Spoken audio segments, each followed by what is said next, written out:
This channel does not promote any violent, harmful, or illegal activities. All content provided by this channel is meant for an educational purpose only.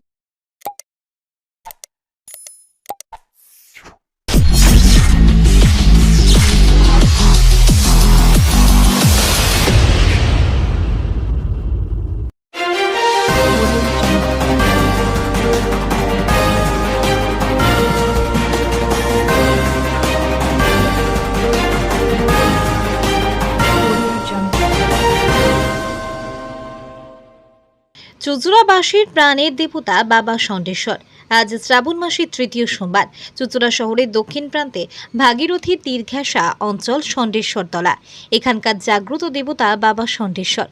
Shanda বা সার হল ধর্মের প্রতীক। ষণ্ডেশ্বর অর্থাৎ ষণ্ডরূঢ়া ঈশ্বর।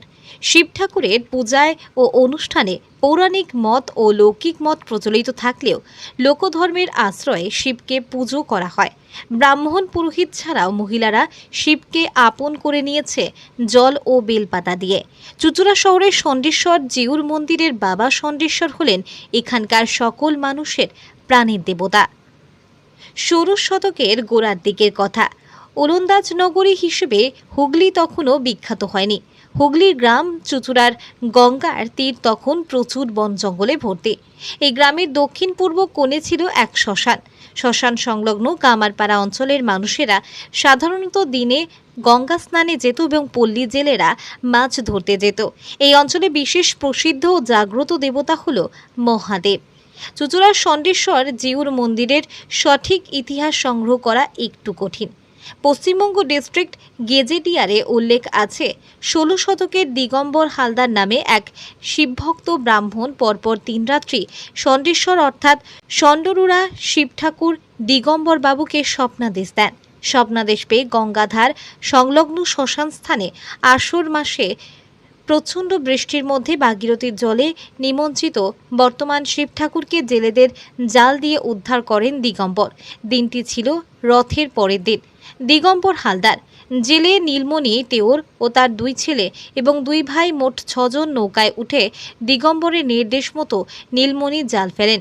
ওই জালের মধ্যে ষণ্ডেশ্বর জিউ, 7টা ভৈরব, 2টো শিশু ত্রিশূল, একটি বান এবং একটি তামার ফলক উদ্ধার করা হয়। তামার ফলকে কিভাবে ষণ্ডেশ্বরের গাজন ও শিবরাত্রি পুজো হবে তার বর্ণনা আছে। তন্ত্র বা বৈদিক মন্ত্রে নয়, এখানে নিজস্ব সিদ্ধ মন্ত্রে বাবার পুজো হয়। দিগম্বর হালদারের 22তম বংশধর শ্রী গোপাল হালদার গাজন ও শিবরাত্রি পুজো করেন। এটাই বংশানুক্রমে হয়ে আসছে। চুঁচুড়া গ্রাম্য দেবতা হিসেবে ষণ্ডেশ্বরের পূজার প্রচলন হলো। উদ্ধার করা তাম্রফলকটি থেকে জানা যায় পূর্বে ষণ্ডেশ্বর ছিলেন উড়িষ্যার মতান্তরে মগধের পিপ্পিলি নগরের রাজবংশের গৃহদেবতা। তাম্রফলকে বর্ণিত পূজা পদ্ধতি অনুসরণ করে পিপ্পিলি রাজবংশের রাজা মুলি এবং দ্বারপালক হনুমন্ত, ভান্ডারী, নীলপাত্র, মদন ও ভবত্ত নামক 6 জন শিবভক্ত সন্ন্যাসীর প্রতিরূপ দ্বারা গাজনের অনুষ্ঠান সমাপন হয়। গাজনের প্রধান পুরোহিত হতে পারেন এমন একজন যিনি 4 ধাম যাত্রা করেছেন। 4 ধাম অর্থাৎ বদ্রীনাথ, রামেশ্বর, পুরী এবং দ্বারকা।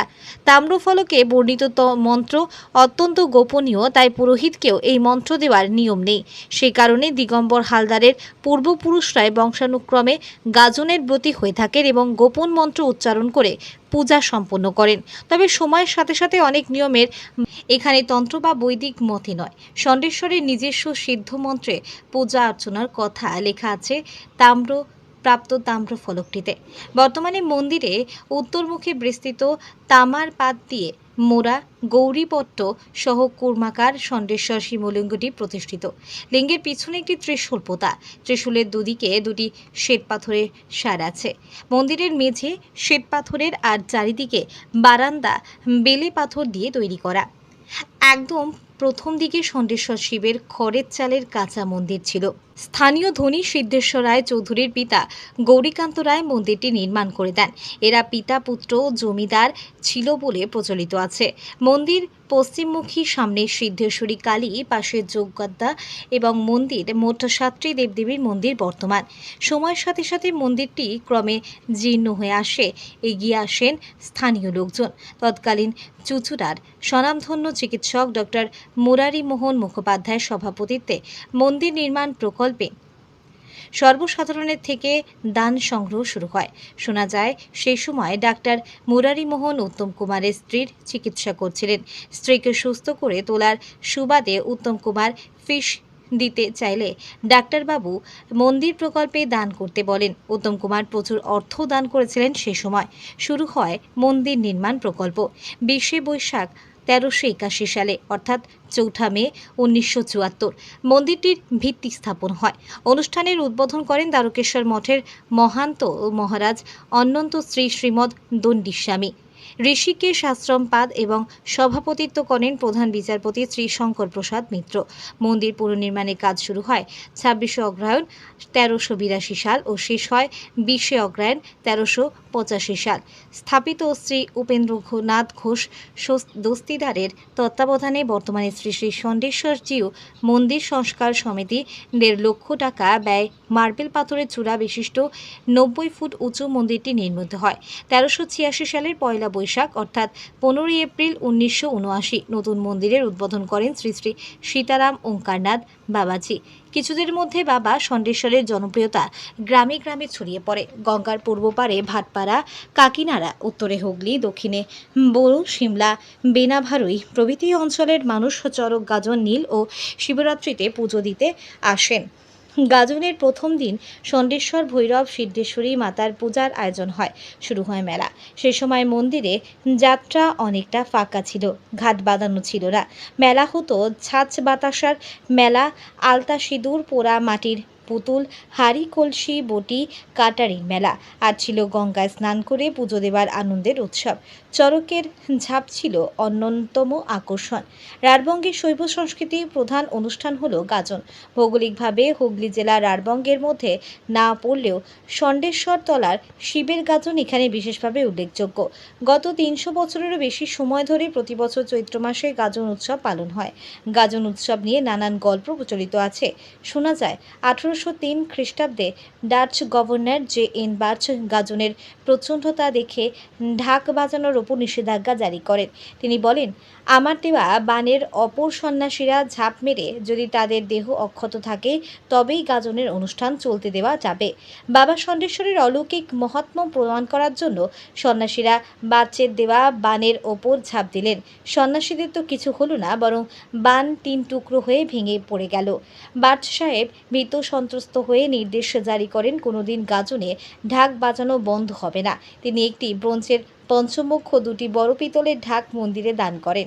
পরবর্তীকালে স্থানীয় লাহা পরিবার আরেকটি পিতলের ঢাক এবং আরেকটি অষ্টধাতুর ষণ্ডেশ্বর মূর্তি মন্দিরে দান করেন। এই ঢাক দুটি আজও গাজনের সময় প্রধান বাদ্য হিসেবে বাজানো হয়। গাজনের উৎসবের 7ম 8ম দিনে শিবলিঙ্গের ওপর বসানো থাকে।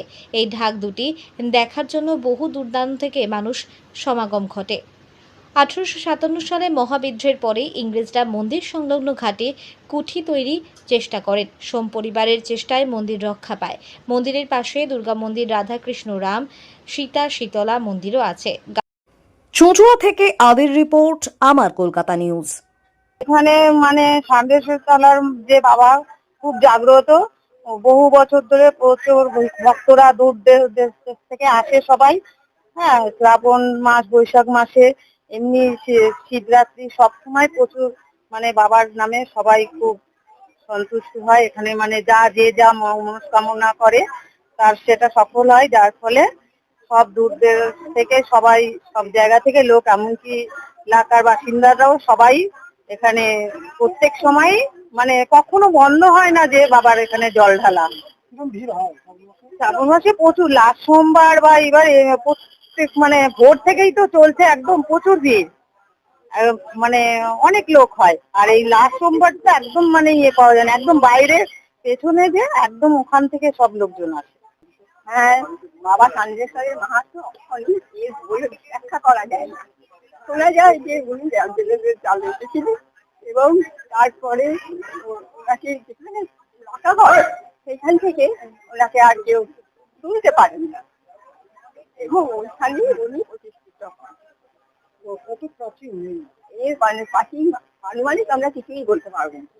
বহু বছরের বাবা এবং এই বাবার কাছে যে মানুষ যে মানুষ আছে যদি আন্তরিক ভাবে ডাইরেকশন থাকে তাহলে সেটা পূরণ হবে। কিন্তু বহু বহু মানুষ আছে তা বর্ণনা করা যায় না। সারা বছর হয় আপনার গাজন উৎসব হয়, তারপর শিবরাত্রি উৎসব হয়, তারপরে আপনার এখানে সিদ্ধেশ্বরী মা আছেন, সিদ্ধেশ্বরী মায়ের প্রতিষ্ঠা দিবস হয়। আর বাবার প্রতিষ্ঠা দিবস হচ্ছে আষাঢ় মাসে প্রজাজাতির পরের দিন। এটা বাবার কথা।